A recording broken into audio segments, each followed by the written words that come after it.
ভাবতেছিলাম লাইফটা একটু সিরিয়াস হমু, তখনই মনে পড়লো যে বছর 9 মাস তো গেছেই গা। তাই চিন্তা করতেছি যে আর 3টা মাস একটু চিল টিল কইরা সামনের বছর তো লাইফটা একদম ফুল সিরিয়াস হয়ে যামগা। এখন একটু চিল কইরা লই। সারাদিন লয়াল বালা ভদ্র মানুষকে মাঝখানে বইয়া আড্ডা দিতে দিতে অতিষ্ঠ লেগে গেছে গা। এখন আর ভালো লাগতেছে না, মন চাইতেছে দূরে কোনো জায়গায় যাইয়া চোর স্যাচ্চর বাটপার এগুলার মাঝখানে বইয়া কতক্ষণ আড্ডা দিই, কিন্তু খুঁজেই পাইতেছি না। সবাই নাকি লয়াল, চোর বাটপার নাই গা দুনিয়াতে।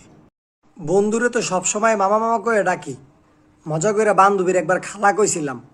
এখন আমি এক কানে কম শুনি। ভুলেও এই কাম করিস না রে ভাই, বেডি মানুষ ভালা না।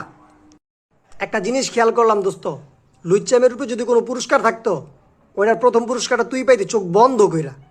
লুচ্চা পোলা পাইন করেনকার, যা করলে জীবনে উপরে গেলে দিবনে। যাও খালি। আমি জীবনেও লুচ্চা পোলা পাইন দেই নাই গা। পরে জানতে পারলাম আমি যেগুলা লগে আড্ডা দেই এগুলা নাকি এক একটা অস্কার প্রাপ্ত লুচ্চা।